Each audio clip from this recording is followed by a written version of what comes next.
International Monetary Fund atau IMF menyarankan Indonesia untuk tidak memberikan subsidi secara umum karena orang-orang kaya dapat turut menikmatinya.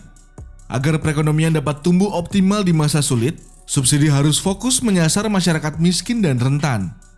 Hal tersebut disampaikan oleh Direktur Pelaksana IMF, Kristalina Georgieva, ketika mengunjungi Pusat Perbelanjaan Sarinah pada Minggu 17 Juli 2022.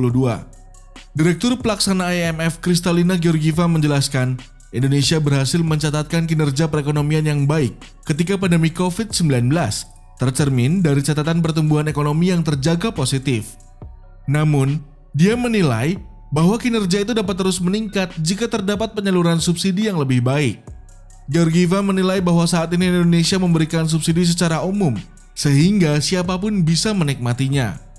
Misalnya, semua orang bisa membeli bahan bakar minyak atau BBM dan liquid petroleum gas atau LPG 3 kg bersubsidi termasuk orang kaya.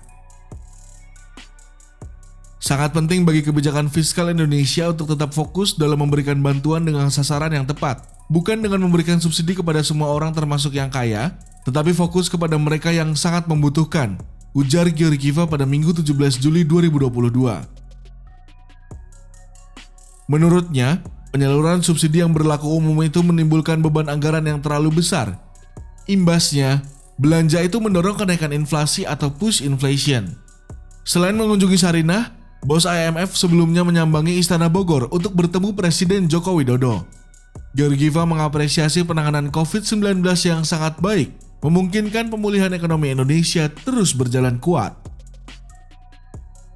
Itu diharapkan bahwa dalam situasi dunia yang memang sangat tidak pasti ini, semua negara memang perlu bersiap. Namun MD Kristalina tadi menyampaikan Indonesia dalam situasi yang sangat baik dari sisi tadi kinerja ekonominya, dari sisi pertumbuhan, dari sisi neraca pembayaran karena terjadi surplus perdagangan 26 bulan berturut-turut, dari sisi inflasi yang relatif jauh lebih rendah, di bawah 5%, hanya 4,2 dibandingkan negara lain yang sudah sangat tinggi, dan yang paling penting sinkronisasi dan kerjasama kebijakan moneter fiskal dari Bank Indonesia dan Kementerian Keuangan untuk bisa menjaga untuk tetap bekerja secara harmonis, karena ini akan membantu menjaga momentum pemulihan ekonomi Indonesia.